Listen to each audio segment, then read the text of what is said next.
नमस्ते दोस्तों, कहानी ब्यूटी की जुबानी में आपका स्वागत है। एक बार मुनि मार्कंडेय की कठोर तपस्या से देवराज इंद्र भयभीत हो गए।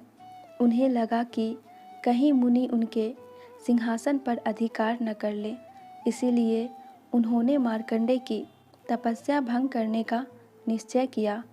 एक दिन मुनि जब स्नान करने नदी की ओर गए तो पीछे से इंद्र ने उनके आश्रम में बहुत सारा धन रखवा दिया ताकि मुनि के मन में लोभ पैदा हो जाए। मुनि स्नान करके लौटे और जब अपने आश्रम में इतना धन रखा हुआ देखा तो उन्हें बहुत आश्चर्य हुआ। उन्होंने उस धन को हाथ नहीं लगाया और अपने शिष्यों से कहा, यह धन मेरा नहीं है, इसीलिए इसे गरीबों में बांट दिया जाए।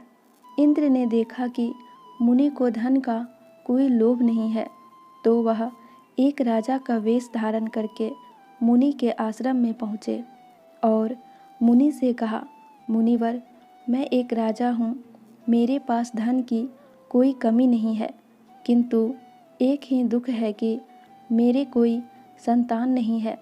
मेरी इच्छा है कि आपको गोद लेकर राजगद्दी पर बैठाकर मैं संन्यास ले लूँ। मुनि ने कहा, राजन, आप भूल कर रहे हैं। मुझे राजगद्दी का कोई मोह नहीं। जिसने एक बार ईश्वर से अपनी आत्मा का रिश्ता जोड़ लिया, वह धन और सिंहासन से रिश्ता नहीं जोड़ सकता। मैं आपको सलाह देता हूँ कि आप राज्य की चिंता छोड़कर वानप्रस्थ का रास्ता चुन लीजिए।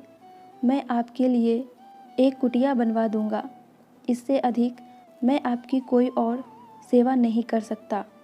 मुनि का उत्तर सुनकर देवराज इंद्र अपने असली रूप में प्रकट हो गए और बोले, मुनिवर, मैं आपकी परीक्षा ले रहा था।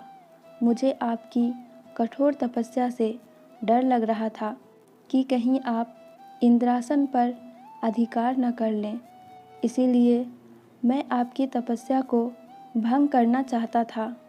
यह सुनकर मुनि ने कहा, देवेंद्र, जब आपको स्वयं पर ही विश्वास नहीं है तब आप राजकाज कैसे चलाएंगे। एक सन्यासी को तो समाज की चिंता होती है, सिंहासन की नहीं। ऋषि के ज्ञान से शर्मिंदा होकर देवराज इंद्र चले गए, यह पहचानते हुए कि असली गुण सत्ता और धन की खोज में नहीं बल्कि निस्वार्थता, धार्मिकता और सभी की भलाई के प्रति समर्पण में निहित है। कहानी का सार, सच्चे नेता व्यक्तिगत महत्वाकांक्षा और सांसारिक इच्छाओं से प्रेरित होने के बजाय अपनी प्रजा के कल्याण को प्राथमिकता देते हैं और उनमें अटूट निष्ठा होती है। धन्यवाद दोस्तों।